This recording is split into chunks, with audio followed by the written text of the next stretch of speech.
And now, everyone, please put your hands together and give a warm welcome to your host, Carol Cox, Course Director for Digital Marketing.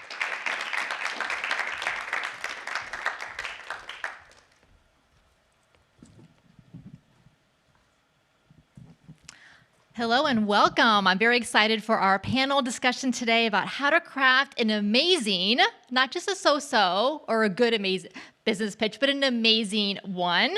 And I'm pleased to join me here today. First, Nathaniel Howe of Nathaniel Howe Studios. He graduated from Full Sail in 2002 with a degree in computer animation. His agency is now Emmy Award winning, and he works with all types of big brands that you have heard of. Nate, welcome. Thank you. We also have Victor Herrera de Silva, who graduated from the Entertainment Business Master's Program, as well as the Game Design and Development Program. He was inducted into Full Sail's Hall of Fame 2 years ago in 2023. He's the CEO of Nuestra Visión and managing partner at Ready Ant Studios. Welcome, Victor.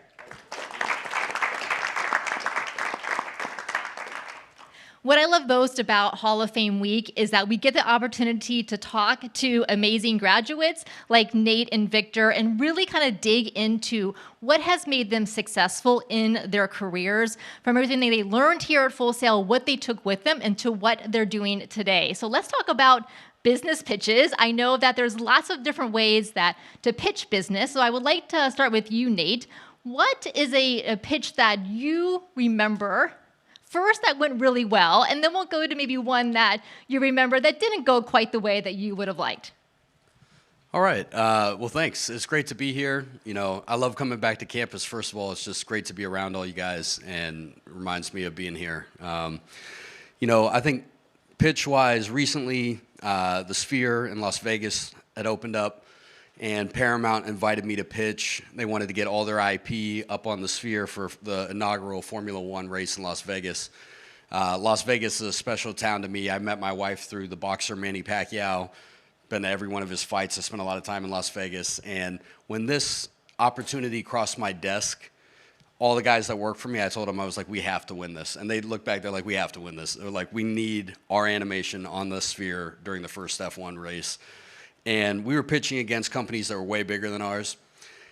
And we won that pitch. And I mean, I could talk forever about that, but like, you know, that was a big win. And we had a lot of conviction about it. And that was a one that I really wanted to get, and we got it. All right, so we'll dig in a little bit later about what were some of those elements that made it a great pitch that you won. Victor, what about you? What's a great pitch that comes to mind? So, again, thank you so much for having me. It's a great pleasure to be here with everyone. And for me, the first pitch that comes to mind that was very gratifying was the pitch that we did for our television channel, Nuestra Visión. So tell me a little bit about that. What were the elements of the pitch? Were you presenting in person? Was it over something like Zoom? And then what were the key elements that you made sure to include in that pitch? So the way that we went about it, and the pitch in our case, it had to go through so many different, not only iterations, but also through so many different presentations, because this is something that we were aiming at the time to start a brand new network here in the United States. And that took us not only from the point of having to craft the pitch as such, but also be able to tweak it and adapt it to the different territories where we were having to pitch so that we could get enough buy-in to be able to bring that back and make it as a feasible business project. And then thinking about this pitch, and it sounds like maybe slightly different audiences and maybe different goals or objectives that they had. So did you think about the particular people you were pitching to, and in that case, what is it that they wanted and how you could align your vision with what they wanted? So the biggest thing, and I think that this is probably one of the most important things that you can bring home as you craft your pitch, when you're starting to put together the information that you want to present them, you really want to go and get as thorough as possible. This doesn't mean they're gonna ask for every single detail, but it does mean that you have to be ready to answer any particular question that may come from that. So in our particular case, as we were going to different territories, we had to drive through the importance of why a product like ours was needed, what problem was it solving, how or what were the reasons that having us within their station or network would make a difference on the overall appeal to their DMA and so on and so forth. So the key for this was to have the foresight to have all the information we had to have ready, so that in case that they wanted to dive deeper into different subjects or fields, then we were ready to provide an answer for it. That's a great example of doing your research and having that information ready. Nate, what about you? So thinking of these successful pitches, how do you approach kind of getting into the head of the audience who's on the other side of the pitch and thinking about what it is that they want? Yeah, I think that's the key. First thing is, who are you talking to? You know, I think a couple of things about that. I mean, the most important thing is to speak to what the person is buying, and to speak with conviction, and to have passion, and to bring somebody something interesting, something actionable, something that there's real ownership behind. There's so many people that pitch in such a ambivalent, like kind of wishy-washy way. So getting that pitch razor sharp to the audience that you're speaking to, and knowing what matters to that buyer, to that person, to that network, to that decider, knowing what kind of words they frequently use or what just kind of tendencies they seem to have, so important, you know? I mean, really crafting the message to that person, that one individual, that one buyer, that can make you outshine the competition. Have you ever been in the middle of a pitch and you've realized, oh, I'm just not reaching them? Like either their eyes are glazing over, or like their body language changes, right? They're looking at their watch. And then what have you done in that moment? Definitely, that's happened without a doubt. So one time I was at ESPN and we were pitching a big thing for college football. We ended up getting the job anyway, but this guy that was in the back of the room, who was clearly the decider, I went to like page 2 of my 80-page deck, and he was on his phone, and he was like kicked back, and then he walked out, and like I was like, oh my God, this is going terrible. I think the pivoting and I don't know much about politics, but have you ever seen like when politicians talk and on TV they have like a live tracker of like people's reactions to liking things or not liking things? I kind of feel like anytime I'm on a pitch, I'm like actively thinking like that. I'm like, ooh, it seems like they like this. Oh, it doesn't seem like they like that. And one of the things that I try and do is really be fluid with my pitches. I don't like to overscript them. I like to just react, listen, vibe, and flow with people. And if I see like a design not landing with somebody, like for instance with the sphere on Paramount, there was a moment where I could just see the head of creative for Paramount was not digging something. And I had a feeling why he didn't like it based on knowing my audience. So I instantly said in a vulnerable way, I was like, yeah, we did this direction, but I'm a little worried the brand is too brand forward, the IP doesn't shine, and I have a feeling it's not quite right for you guys. And nobody does that in a pitch, rarely. Like, rarely are you shooting down your own idea. That is one of the strongest moves you can make, is like all of a sudden get buy-in from this person that this guy's not trying to sell me anything. He's actually thinking and trying to solve. And turns out what I had said was exactly what he was thinking. So I quickly left that direction, got to the next page, and I said, but this one, on the other hand, really probably does more what you're looking for. So I'm kind of a mindset of like, let me be like the Teflon Don in a pitch. Like any bullet that kind of comes at me, let me try and strengthen it. Let me, strengthen from it, pivot from it, use it as ammo for my case. And I'm just in there to try and win. And so I kind of feel like you use it as a way to bounce off of. And Victor, what about you? Have you ever been in a pitch and you realize, oh, this is not going the way I had hoped? And what did you do? Yeah, I think that one of the biggest keywords that Nate said right now is pivoting, right? Things can always, every time you're pitching to someone, every person is their own universe, and especially at different corporate levels or different types of investors or even different people just to bring into your team, you're also pitching, right? You can pitch externally or you can pitch internally. You don't know what types of reactions you're going to get, and it can go from, a standard corporate meeting where you can go through a deck, and you can also be with the guy that you're like, you know what, you have 5 minutes and I don't want to see a deck, like just tell me what it is, right? There's different, and you have to learn to adapt to that because you have one shot, and that shot can represent earning the deal, or it can mean just you lost it and you're going to have to go somewhere else. So in our case, it happened, and the best that we can do is to really try to adapt as to how, if you see something's really not ticking, you go somewhere else. Sometimes they give you feedback, what Nate was saying, when you get to kind of like get that, and you have to become very good at kind of trying to read and see what's working, like body language. I think that's something that's very important as well. And try to like move around that so that you can try to drive the message through. You're not always going to get it. There's going to be times where it's just not going to go well. But you can have the power to change the outcome if you can read through that and then have a chance to kind of like adapt and move to other areas that may be more of interest, or bring out alternatives, like you were saying, that could change the course of things and make it more favorable to you. Victor, thinking about the students here who are going to be graduating, and even people watching this video who may be earlier on in their career, so they don't quite have as many reps put into pitching. So what suggestions or advice do you have for them to be able to adapt in the moment where they go in thinking they have 45 minutes or an hour to show their slide deck, and all of a sudden, surprise, other people ran late or something happened, and then they say, sorry, you have 5 minutes. We can't even see your slides. What advice do you have to help people get prepared for those things and to be able to do well in that situation? Yeah, I think that it boils back really to really knowing what you're creating and when you're crafting. And Nate said it, like it's your baby. You want to really show the passion for it and be able to convey the message that you're trying to send through very quickly. The best way to do it, and there is no around it, it's through repetition of practicing, of trying to, like not only within your team or your peers, like share at the point when you're at that point of pitching. Can I pitch my idea to you? Can I share it with you? And you're going to have different time frames, different lengths for things.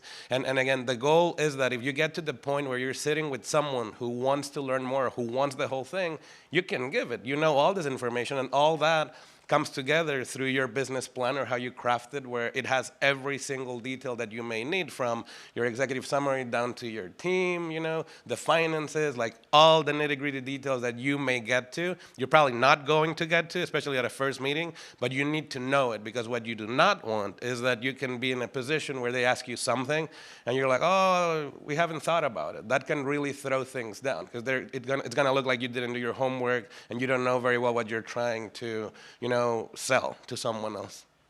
Nate, thinking about early in your business, when you were just starting to pitch, what things did you learn or mistakes that you made that were good things to learn at the time, but like looking back now, you realize that it could have been different? Yeah, absolutely. That's a great question, and I think it's something that I remind myself of a lot. In the beginning of your career, and when you get a big opportunity, one, you often get very excited about it, which can lead to nervousness. That's fine. That's natural. You can replace nervousness with excitement. But the real problem is a little bit deeper than that. The real problem when you're new at pitching, a lot of people have, not everyone, but that I had, was you start trying to get hyper organized. They told me I have to do this. They told me I have to do that. I have to show this, and they apparently want me to talk about this, this, and this, and I'm supposed to be there at this time. And all of a sudden, you have now turned into an order taker. You are not an expert. You're not seen as somebody that's above or on par with them. You are now walking into that room as, oh, hello, you've asked me for these items. I've prepared them, as you can see. Thank you so much for this opportunity. Oh, my goodness, blah, blah. And where you're operating from is not an area of expertise.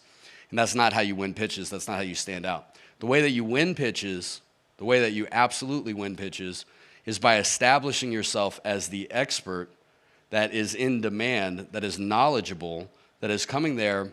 And part of this is really counterintuitive, and younger Nate didn't know this. I always kind of look for a way to color outside the lines, or to break the rules, or to say no to the client about something, or to take what they're asking for and say, we're actually going to need another week on this. We're going to need to talk about it this way. I think that we might need to explore a different way to do what you're asking. It's never like a fundamental deal breaker thing that I'm trying to do with them. But what I'm trying to do is qualify back and strengthen the texture of that conversation to the point where they realize, oh, this is not an order taker sitting in the room that I'm getting, I need 5 batches of McDonald's French fries made exactly like this, organized, set like that. No, we're coming in there with vision, with passion, with conviction as experts that are there to listen, understand first, and then take it through our process and come back with something that's elevated beyond what you could get yourself. And I think that when I was young, I came in as an order taker, and I never saw beyond what they asked me for. And if they already knew how to do it, they wouldn't have you pitching on it. They would just do it themselves. So then I realized you have to take their thing, sing with it, break the rules. I mean, real quick, I'll just say, I just did Jake Paul and Mike Tyson fight for Netflix, okay? And Jake Paul's business partner, Nikisa, was my client. He hired me. And he's an aggressive, intimidating business guy. We were on a Zoom, and just everything about him, his vibe and everything, it was pretty intimidating. And he told me, I only want gold style frames. I only want the look to be gold. It has to be gold. And I wanted it to be red. It's on Netflix. I wanted it to be red. I knew red would work better. I had thought about gold and this and that, whatever. So direction 1 in the deck, we gave him gold. Direction 2 in the deck, we gave him gold. Direction 3 was red and really vibrant. So in my pitch, Nikisa, this and that. It's going to make Jake and Mike look iconic, this and that. And, go through everything he asked for, use all his same words. And then when I got to that red direction, I changed my intonation. I changed the way I spoke about it. I changed the pitch and the frequency of the words and everything. And I was meant to be a big disruption. And I said, but, I know you asked for gold, but in my experience, I think that this route, unexpected, not what you asked for, but I actually think you should consider it because I think it might be more striking. Netflix is going to get on board easier, this, that, and the other thing. Anyway, he called me up and he was like laughing. He's like, dude, if you would have told me you're giving me a red, I would have said, no way, I want gold. He bought the red. That's what they did, and it was not doing what they asked is what got me the job. Younger Nate would have never won that pitch because it would have just been exactly what the client said because I'm too timid to have my own conviction with something. How did you build that confidence? Just reps, like he was saying. I mean, it reminds me of like when you first learn how to drive a car. When you first learn how to drive a car, it's like 77 steps. You're like, okay, I have my seatbelt on, my mirror. Oh gosh, I gotta click that over and adjust that mirror. All right, I'm gonna back out now, And then you drive for a little bit, and you're like, now it's like one step.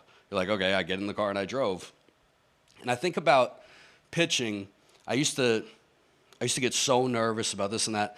And then what I realized is pitching is about owning framework.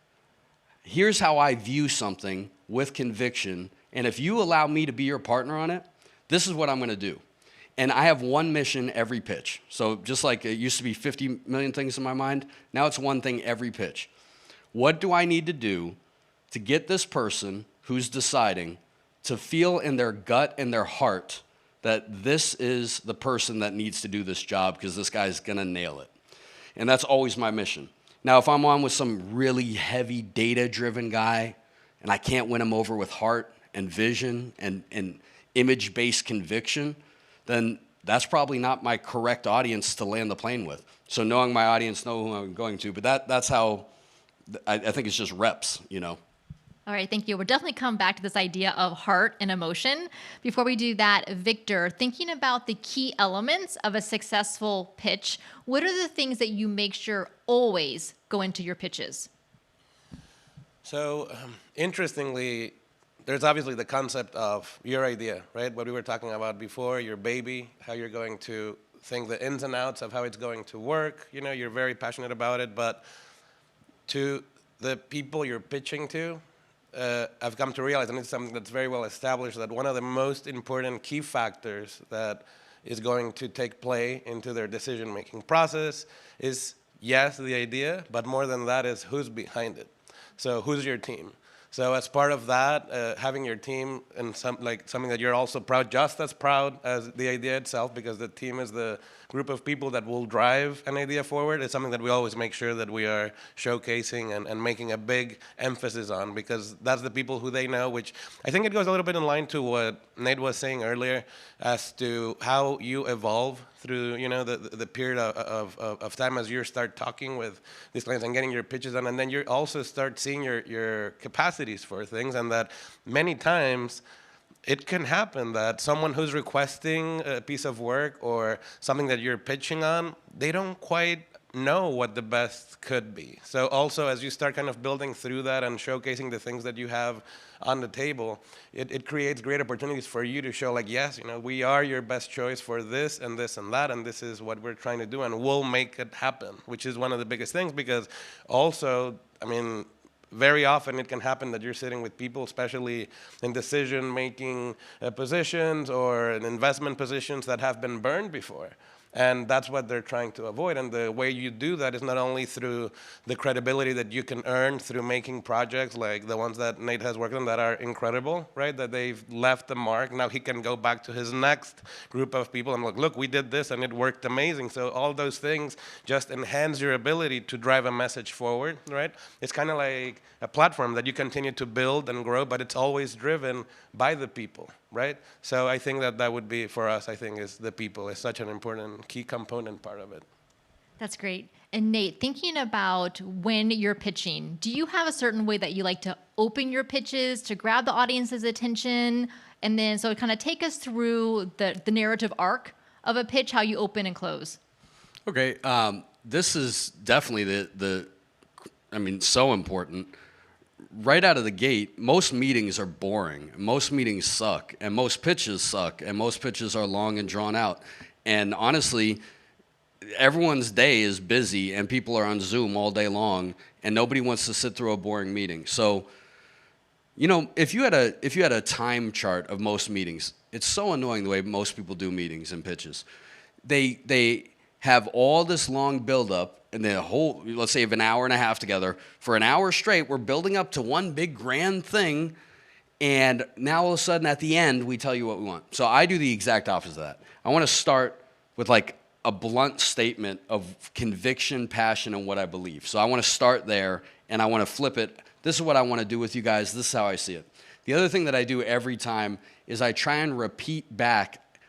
I almost pretend like I'm the client trying to brief the creative agency, and I basically just say the same thing they said, but I say it better than they did, and I say it with better conviction, more nuance, and I hand it right back to them in a way that makes them feel like, man, this guy gets it. The other thing, I don't know, maybe I kind of touched on this earlier, I can't remember, but the thing is you want to avoid things. Like I think about the show American Idol. So I worked on that show back in the day. I helped Fox promote that show. And that show, who's the judge? Like Simon Cowell. And like you walk into that show, and here's the vibe of that show. Hi, I'm Nate. I'm here to sing. And then Simon, you're God. You can judge me, and you are the God of this. And now if you say I'm good, then I get to live. And if you say I'm bad, then I die. And that's how most people set up their pitches. They have this long, drawn-out thing, and they're making the client, they're fulfilling a dynamic, they're shaping their conversation to a way where the client is the judge and jury with the authority and with the ultimate authority of like what is good and what is bad. And that's not how you want to set up a dynamic. You want to shatter that dynamic where you walk in, you're like, man, we should be paying attention to this guy. Wow, we should have this guy work on this for us. So whatever you need to do to open with strong conviction and clearly not go into the funnel that it's hard to escape from when they start viewing you as the order taker and not the expert. That's the key, to not go into that danger zone. And how do you close? I close with heart, and I close with vulnerability. There's a lot of strength in vulnerability. So one of the things is I'll tell people that it means something to me to work on the project with them. I'll tell them why I care about it. I'll tell them how when they pick up the phone, they're not going to talk to B and C team, they're going to talk to me. And then I'll usually just thank them for the opportunity and some kind of genuine statement. But I will say I think throughout the pitch, I'm always thinking about like if I have a really strong conviction-based statement or something that's trying to build us up as an expert, too much of that turns people off. So then I need to follow that up with a question or with a vulnerability or with a softness, or I need to change my voice at that point because I feel like it's a little bit of a dance and a little bit of a symphony, the pitch, you know? And it's a two-way street. The other way to win business is make the client feel like you're interviewing them a little bit to qualify, like, hey, I mean, this honestly happens a lot. Like, I can just tell they're not going to have the budget. I can just tell they're going to be a nightmare to work with. I'm not going to work with this person that's trying to give me cash. They want to give me cash. Sorry, I don't want to take it because it's going to be a nightmare or it's not enough and it's not going to be a profitable job. On most of the calls, I'm trying to qualify if this is something we could even do. You know, I was on the phone earlier today with FanDuel, and we just won this pitch to do their Kentucky Derby, some of their content for that, which is a big thing for their company. And the guy was going through 100 different deliverables with me, and I said to him, I said, you know, I want to get into the creative details on this. I'm going to have a lot of questions about it later. But let's take a step back and, you know, do you have a budget expectation here? I just want to make sure we're on the same page. I know this isn't your main thing and blah, blah. I want to see if this is something that we can even handle for you. And even that kind of statement, it could come off as arrogant, but it qualifies you as the expert in that dynamic. But then I follow it up with like a softness after that because I don't want to paint the picture that I'm just only driven by that. So I'm always trying to kind of find that dance. Victor, from a media and entertainment perspective, since that's your area that you focus on, what role have you found that storytelling plays within your pitches? For us, it's taken a fundamental role because that's how we have painted the story of why what we're doing is so important, why it matters. It does happen, and we've come across it time and time again that we tend to assume a lot of things. And I was just talking a little bit earlier about how many times we know an idea, we know a project that we've done because we've seen it hundreds of times, but people don't know it.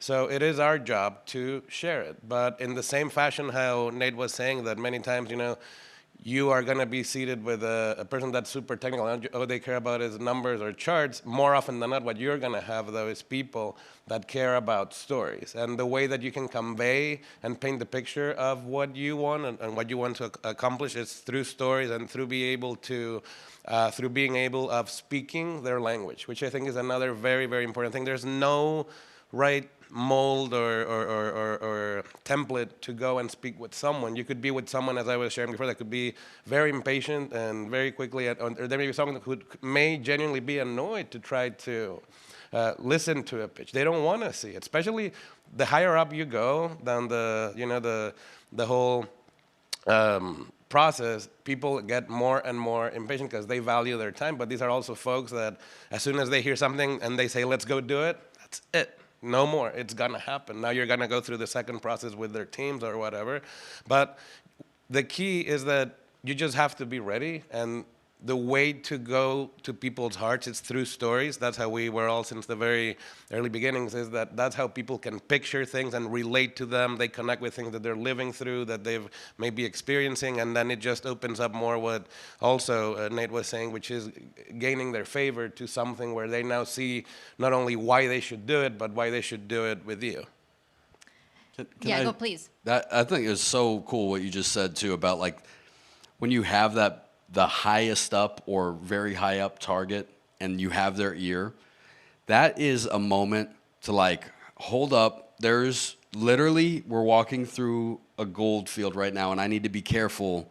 I need to really know my audience right now because I might not have a lot of time with this person. The wrong thing to do typically, nothing is black and white, but I would say typically the higher up, like he was saying, they don't want a long-winded, crazy, detailed pitch.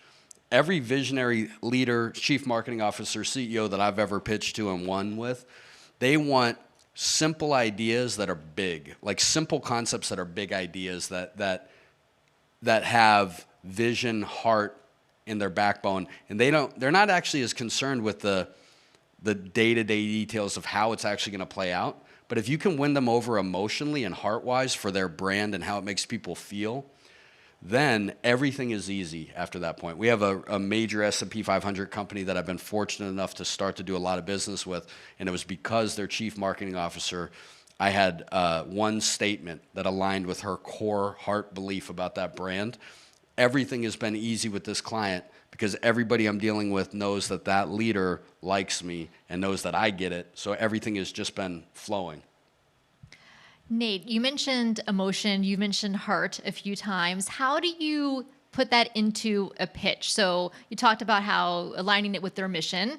Is there also things that you do with the visuals itself, the branding and the visuals that you're putting together for the pitch deck? Yeah, I mean, I think it's about it's about the why. It's about finding the reason that you believe in something. And honestly, I think the real thing, sales and pitching, there's this weird connotation that you're like tricking somebody or you're like crafty or something. And I think that you can be strategic, but I don't think it's about tricking people. I think it's honestly about finding the real beauty and truth in something, like finding a way to really interact with something. And I do a lot of different types of shows. Like we'll have like, you know, the Real Housewives type reality show that I don't really consume as a individual, but I'll be sitting with some executive from E and I got to care about it and I have to find something interesting about it. And the next day we'll talk, you know, to the NFL and it's like, okay, I do consume that and I have ways. So I think the passion, you have to really find a way to believe in something. Like one thing is all of you guys, one of your first big pitches is going to be a job interview. You're a one-person company. You're going to go out and you're going to have a job interview and you're going to be pitching yourself. And one of the things is how can I walk in truth and own that truth in memorable conviction? So I remember my first few job interviews, I was nervous because I was like, I don't have a lot of experience, but I was very hungry. I remember going to Success Seminar before it was Hall of Fame, and I would sit in the seats that you guys are in, not these exact ones, these are way nicer, but like, and I would have this burning feeling in my stomach, like, God, I want to make it into the industry. I want to freaking get this opportunity. I want to make it. And I was frustrated because I didn't know how I would do it. And it bummed me out when I was a student. I was like a caged beast, like, let me get out there and try. And I was so frustrated that I didn't know how I was going to get there. So in my job interview, what I was confident with exactly where I was in life. I said, look, I'm obviously going to be the newest employee at your studio.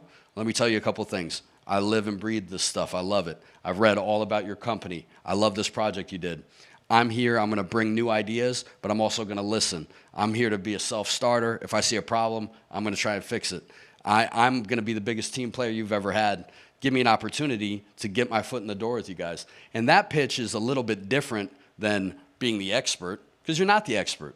When you first get out of school, you're not the expert. That's what's hard about talking about pitching to you guys, because like you don't have that gig yet. So, but doesn't mean you have to go in real like timid, like, oh yeah, thanks so much for meeting with me. It's more about like own exactly where you are. I really love this stuff and I'm learning a lot about it. I'm getting better at it every day. I'm fired up about it and I'm your dream candidate.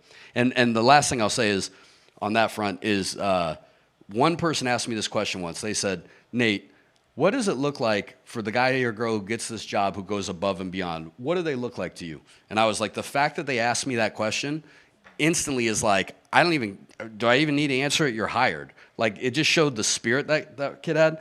And I interviewed 100 different people, and 99 of them were ambivalent, wishy-washy, apologetic to be there, soft-spoken, scared.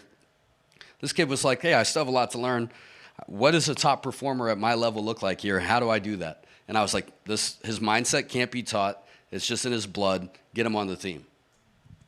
Victor, Nate has talked quite a bit about conviction and passion, and clearly you had to have that for Nuestra Visión to pitch that vision that you have. So how did you find a way to convey that conviction and passion to the different audiences that you had to pitch to? So in our case, and I think it goes along back to the lines of the story, right, that we were saying, and how the story could be the same, but it needs to be sometimes told different, because we do have, as I was sharing earlier, each one of us is, you know, we come from different backgrounds, we share different demographics, and we care about different things.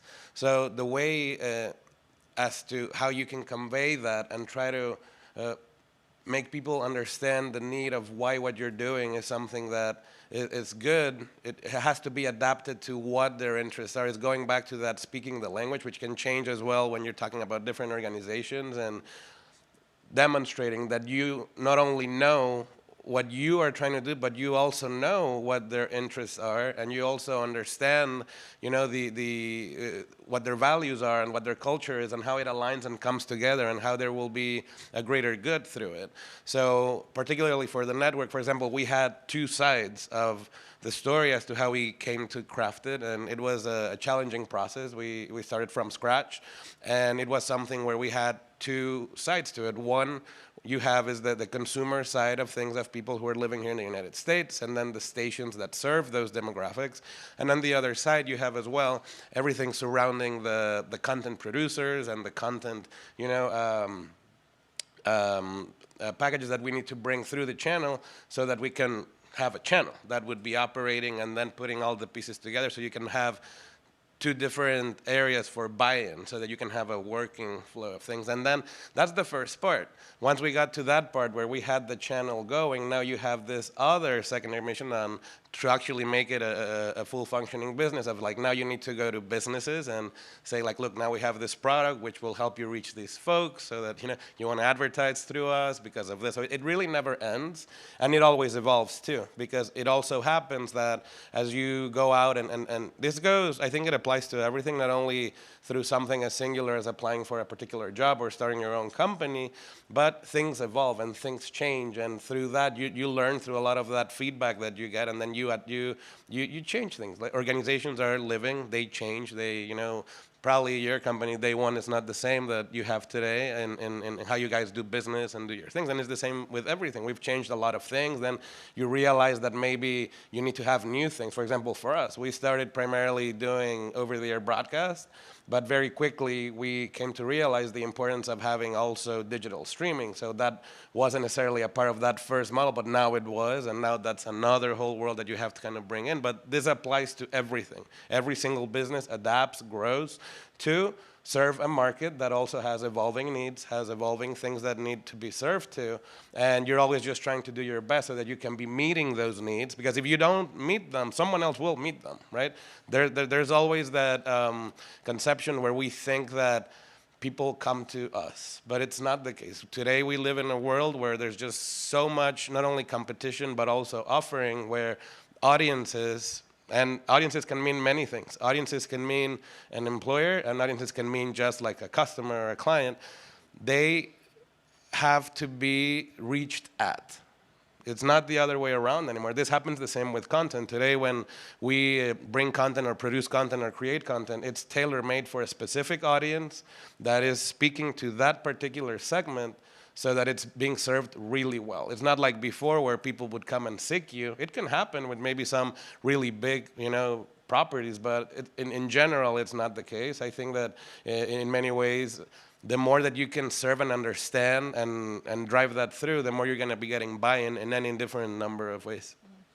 So I want us to talk about the changing landscape of pitching with digital media, which you mentioned, also with AI. So we're going to get there in just a moment. But first, Nate, let me come back to you and ask you about what happens when you don't win the business. So I know sometimes I talk to people and they get very nervous pitching, and it's because they're so attached to the outcome because they want it to be a yes. So they almost psych themselves out of the pitch. So how do you get around that? And what happens, like, do you do a debrief after a pitch? Do you get feedback from the potential client about the pitch? Well, you definitely are going to lose pitches without a doubt. Like, it's like, if you play baseball, you're going to swing and miss, and that happens. We've had a increasingly higher win rate lately, and it's been a miracle and a blessing, but it's also been a lot of hard work. I remember one year where I lost like 4 pitches in a row or 5 pitches in a row, and it felt awful. Like, I mean, it was just insane. It was like, gosh, how are we swinging and missing so hard? And honestly, the truth is, you want to try and move off of a loss without bringing a bunch of baggage with you. You got to be smart enough to pay attention and ask a client and get information if there's something you could have done better, if there's some key thing you missed. But then you also got to like not move on to the next pitch all jaded, and like, it'd be so easy to like lose a pitch, then go to your next pitch, and you're almost defensive out of the gate rather than like having your heart sing and flow with the idea and be inspired by them. So I think it's just about not losing enthusiasm when you lose a pitch, and just knowing that's part of the hustle and part of the game. It's like if you own a restaurant, you got to buy food. If you trade stocks, you're going to have a losing stock. If you pitch, you're going to lose. If you play baseball, you're going to miss sometimes. And I think it's just, all right, what's my next opportunity? And then it's the exact same formula. Who's my audience? What's the number one thing that matters to that person? What are the guardrails that this person has, and what do I need to do to get it? And then just target acquired, let's go. I imagine it can also be hard because we were chatting before we started here that with a lot of pitches, you have to do unpaid work. So spec work, there's a lot of time, effort, and even expense that goes into putting together a great pitch. So talk to me a little bit about what goes into a pitch. And I know there's lots of opinions about doing unpaid pitches. Some people don't do them, some people do. All right, it's a very controversial thing, especially in my business. Like, there's a lot of people that want to eliminate the free pitch, or, hey, let's all bond together and not do it. It's just the nature of the business. The studios have the money. They're the client. They want to farm ideas. They want to vet you. They want to do it their way. There's ways you can dismantle it, but I just play the game and I go with it. So let me give you an example. Last year, at the beginning of the year, there's a big client. I can't say because it's on YouTube or whatever, but like they called me about this thing. And it was the slow start to the year, and it had a big celebrity attached to it. It was a big deal thing. It had a big sports league attached to it. I'm like, this is going to be a big check. This is going to be a big project. This is going to be a big win for the company. And the budget they had was so low, I thought I literally misheard them twice. I was like, whoa, can you say it again? It was insane. But I had never worked with them before. And they're like, look, we'll give it to our big ad agency, but one of our artists here knew you. We don't know you. And it was so, this would be so unprofitable for me to take this job. I would spend thousands of dollars a week on artists, and I would run out of budget in, the first week. So I told the guy, I said, look, I'm going to do this job, and I would typically say, no, this is well below our minimum engagement level, but I'm going to do a good job at it. You caught us at a rare moment where we could say yes to something like this. You guys clearly have a lot of work, and you're a brand that I really like. Let me show you what I could do.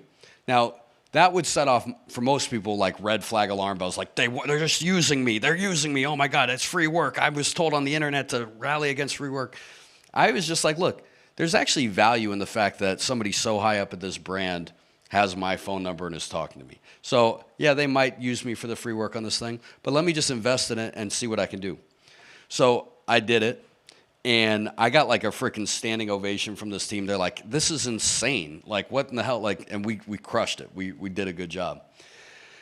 And the guy said, like, look, we clearly have money. We're a big company, and we're going to come back to you. And I was like, hey, man, yeah, it's, this was a lot of work. Normally wouldn't do this. And actually, at one point during that, he was giving me feedback on something.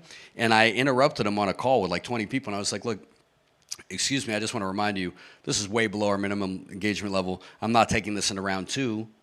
You can have all the files. You can work with it. I'm not going to tweak it. This is the end of where we're doing this. So I still was defiant. Being defiant with clients, there's crazy power in it. You just got to be really careful. It's like seasoning in a mix that's too much of it destroys it. But like a little defiance is good. Months went by. I was like, man, that client's never going to call us.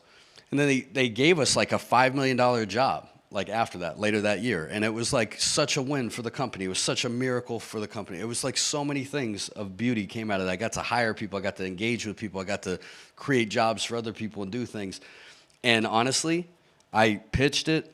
I was defiant when I needed to be, but I honored what they needed, and I showed them my true colors, and it did come back. So there are a lot of people out there that will use you. Qualifying your opportunity and your lead, that comes down to you. And I knew that this was a bet that was worth taking. I didn't know it was going to lead to a project that big, but that can happen. So, but all my work is, like literally almost all of my work is unpaid pitches. Like I am funding so much design, and sometimes we win, sometimes we don't.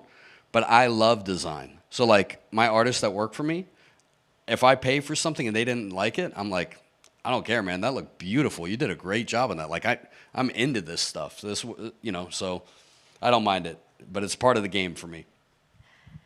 Victor, you're welcome to add anything else about pitching and doing unpaid kind of spec work for pitches, or we can also talk about digital media because you did mention that. And so I would love to also know, how do you incorporate digital media or even multimedia elements into your pitch, either actual during the pitch or anything else that you provide to the potential clients?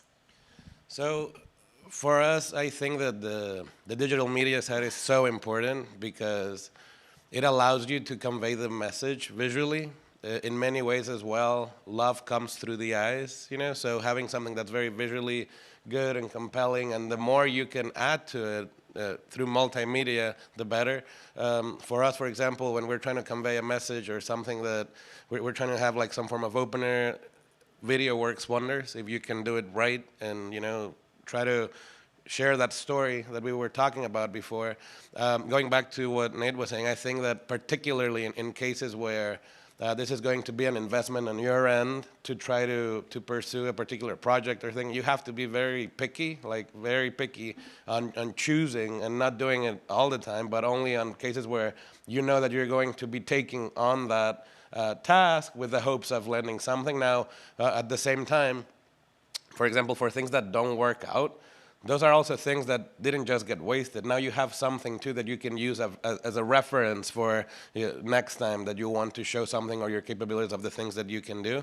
But I think it's like a give and take, but obviously with the preserving, I mean, they will be able to see the things that you know how to do, the quality of your work, the quality of things that you can do, how it will convey. It's kind of like a portfolio of sorts. So you really want to make sure that it's really, really good, really, really good, because people are going to be building that image on your brand, and it takes a big part of the decision process of where they're going to be wanting to move forward or not.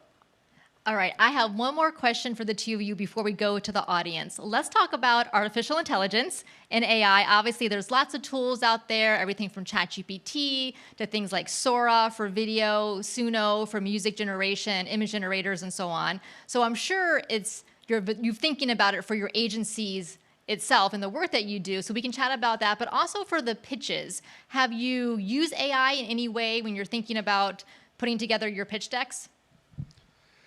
I think AI is really cool, and I like messing with it, but I honestly really don't use it very much professionally. We don't use it in any of my work that we sell to clients at all. Like my contract with Fox says I can't have any AI on air. And the other thing is I don't know, you know what's weird about it? It's amazing what it could do for sure, like, and it is changing the world. And honestly, I don't understand how it'll all play out. I don't understand. I mean, I'm savvy with it, but I don't know how it'll all unfold and how much disruption it'll have. But like what I do know is sometimes even more important than the exact visual. I sell visuals, so that's what I talk about, but transferable to anything. Sometimes more important than the visual is the framing and the conversation and the shared belief around that visual. So I kind of use AI, the most I would use it in my business is like in a meta type way. I don't mean the company, I mean like in a big picture type way, where I might have it say like, hey, what might matter to somebody in this role? Am I missing anything with this assumption? Is there a way I could strengthen that assumption? That would be like the most I would use it. But like, I don't know. I'm a fan of human heart, connection. People do business with people, even at big companies. So I'm impressed by AI. I'm not necessarily scared by AI. I think it'll just be a tool, and we'll find a way to flow with it if it, you know, comes and takes over everything. But yeah, that's my feeling on it. Victor, what about you? What are your thoughts about AI, and have you used any of these AI tools for any of your pitches, whether it's thinking about, you know, research or even some of the visual elements? We see it the same way that Nate does. We see AI as something that obviously has evolved at a very, very fast pace. It's here to stay. It will continue to grow. I think that it's a tool, just like Nate was saying, and you know, the best way, I think many times, especially, I mean, in different stages, it can act as a really good way to give you like references for things or help you drive through certain blocks or things. But I also firmly believe that the creative power of humans, especially us, you know, we have creativity at our core, and I think that in many ways, as much as a tool can do, it's powered by that it's fueling it, right? So I do think that it will more and more start becoming a part of the pipelines of the things that they're doing, and I think that most importantly, I think that you should be learning the tools and knowing their capabilities and knowing what they do, not for, you know, using them for everything, but at least to know what's out there and how you can be better with it or through the things that you can accomplish with them. But again, I think especially on not only on a business part or as part of a pitch or as part of like deliverables that you could make, I think that ultimately the things that you can create either with these tools or other tools, because we're also all using digital tools, which in many ways they help facilitate the creation of things. And then you had the traditional formats of how things were done before, and you can see that also with cartoons. First they were handmade, then they were all done now through CG, and now you have more of that, and it will shape the market. Like, it will disrupt markets. I think that that's without saying. The other day I was seeing that now there's even platform that will create a game just with like an actual playing game. And it does make you think, what sorts of implications can it have, in the long run, if it's not something that is used ethically and also with care. But it is, and you see these teams, and these are big companies that are incorporating it as part of the process, but I don't think it's a replacement, because what you can create as a unit, as a creative team, as things that you can come, I don't think you can match it, right? It's something that's my opinion. All right, great. Well, thank you so much, Nate and Victor. Now we would love to hear from you. What questions do you have about business pitches? If you guys have questions, you can come right up here. Yes, there's a microphone over there at the top of the stairs. Don't be shy. Don't turn us into Simon Cowell up here. Just This is your opportunity to ask the question you have on your mind. it's a no for me, dog. Yeah, no, the access now too. Hi, good afternoon. First of all, how are you guys? Good, how are you? I'm good, thank you. Thank you so much for being here and giving your time to give us all this knowledge. And my question is, let's say that you have the perfect, like, all the time you need to give your pitch. Would you prefer to give all the information you can, so there is like a little to no space for doubts, like for questions, or to give just enough information that sparks doubts in the minds of whoever you're pitching to? You want to take that?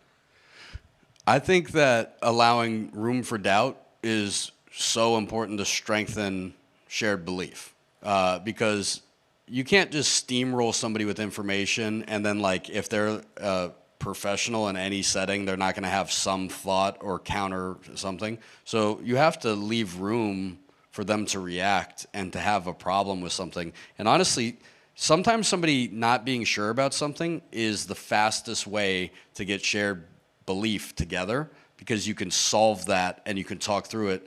Or you can use it as a moment of pause and empathy where you're like, you know what, that is a really critical insight. I love that.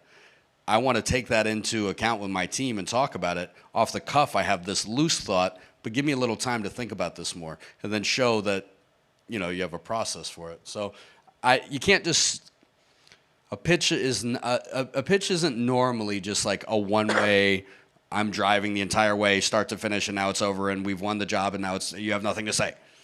It's like a statement, a reaction, a refined statement, and a shared belief is formed together.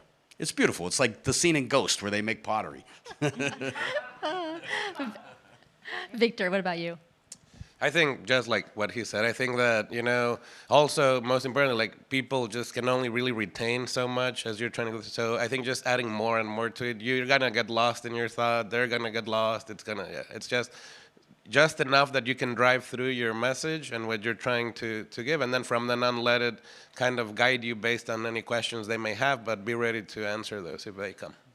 And one thing about details, too, so many people get messed up in their pitches because they start lunging into details. Like, let's say that I sold solar panels, and now I'm telling you 19 minutes in to, like, why our battery cell pack is better than the competition and the weatherproofing and blah, blah, and I have so much detail for you.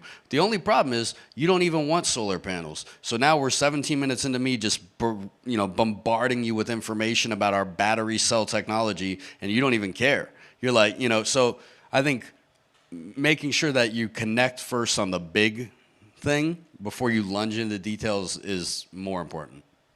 Great question. Thank you so much. Thank you so much.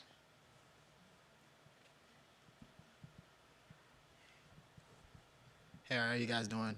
Jonathan Tisdale. Just to piggyback off of what you were saying, how important is it to pitch the right ideas to the right people? Right ideas to the right people. How do you know what the right idea is for the right person? Well, I think that is part of a larger theme of like identifying a need, identifying a buyer, you know? I mean, there's even that old joke, like you could sell ice to I don't even know how it goes. It's like to an Eskimo or something. Like, I don't even know. But like, yeah, you have to identify. It's really important. It's just like, I don't know, are you buying solar? Would you like to talk about solar for the next, 20 minutes after this? Like, no, she's not in that market. So that's critical. You got to know. And honestly, dig deeper in that question. Like you have to really be like, I want to sell this. I need to sell this. I got to sell this. And the perfect buyer is that person because the point I'm going to make is going to land exactly right with what they're doing over there. Like, find ways to get like real conviction about who your buyer is. Okay, and what exactly should a business pitch consist of in like a short term? Well, Like target market or... yeah, no, I mean, the way that we craft ours is like through the business plan, which is a pretty comprehensive document that you kind of extract from it for, little pieces and bits that can convey the message that we do. There's like standardized versions of them. Some companies do just different sections for them, but usually you'll find things traditionally like executive summary, team, finances, what's the operational model, where are the offices, who are your competitors, who's your target audience, how much money are you going to need, how much are you putting in, how much are you seeking, how long will it take to break even. It's like it literally covers every single aspect of your project. Speaking about, in the sense of a particular like investment you may be seeking, but what is good about it is that even though it takes a good bit of time to put together, it does kind of help you learn with it, because even as you're crafting it, you're like, oh, I hadn't thought about that. Like, so what is that gonna look for us? And then once you have a chance to talk about it, if that comes up, then like, oh yeah, we have this. All right, thank you guys very much. Thank you so much for your question. One last thing too on that front is all you guys are being pitched to every day, like for your time, for your attention, for your money. And start paying attention on the flip side. Start honoring your own dollar, time, and focus, and being like, hey, this company's pitching for me to go spend 2 hours of my life watching their movie. Hey, this app is pitching for me to spend 99 more cents and stay on it for another 5 hours. This game is, whatever. Like, how are they pitching you, and what is getting, like, start paying attention to what emotional lever did they pull that made you be like, oh my God, I'm doing this. Because if you start looking around all day long, everybody is trying to get you to spend your focus, time, and money with them. And it's honestly, it's like kind of annoying in society how prevalent that is. But look how often you're being pitched to just when you drive down the street, and start paying attention to who's pitching for your time and see how they're winning you and see when they're losing you, and start making note of that and have awareness about it. Great. Go ahead. Hi, my name is Roxy Storts-Barrio. I'm in the graphic design bachelor's degree. And you mentioned earlier that, Nathaniel, actually, you mentioned that being upfront with your underexperience can be a way for you to stand out as somebody that is just graduating.